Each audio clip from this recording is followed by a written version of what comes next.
Of course, the most important part of any music production process is sharing your music with the rest of the world. Now, that's really easy to do inside Cubasis 3. First up, it's a matter of making sure your project or your music production is mixed and it's ready to be exported and shared with whoever you need to share it with. I've gone into the setup menu and I'm going down to the Mixdown Freeze tab. Now there's a few options we can choose between when it comes to Mixdown and exporting. One of the most important decisions is what file type. And these different file types have different sizes. So for instance, an MP4 might be easier to email.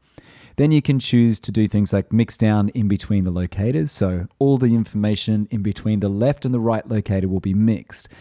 When you decide on the other settings, you can start the mixdown process, which won't take very long.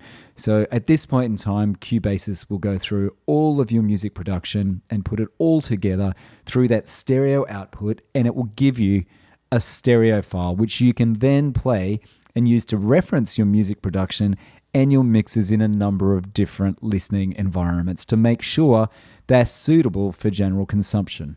It gets really interesting because now we've got a choice of interacting or engaging with a number of different external apps in order to share our music with whoever we need to share it with.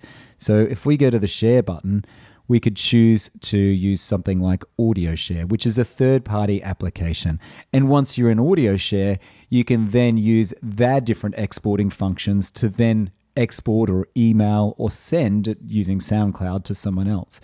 So there's lots of different options in terms of how Cubasis interacts and engages with other iPad apps. And it's a really useful tool for us to be able to import and export different types of music files and also get access to things like other manufacturers' effects processors and instruments right here inside of Cubasis.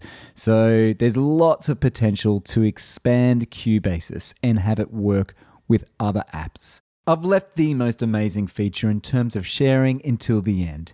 You will have already noticed that there's a number of different ways we can store, share and transfer our projects and our media and our mixdowns.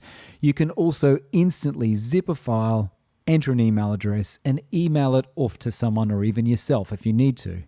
But you can also airdrop it to any airdrop compatible device. Now, the most interesting thing about doing this is you can instantly airdrop it to a computer that has Cubase. And that means that we can export the Cubasis file straight over into a Cubase project, and all of our inserts and instruments and our music production will carry over, and we'll be able to open up these inserts and instruments in Cubase as Cubase inserts and instruments. And of course, there's plenty more music production tools that you can use to continue to build your musical production. The possibilities really are limitless. Thanks for taking the time to stop by and check this video out on Cubasis 3. There's plenty more just like this. I'm going to see you there.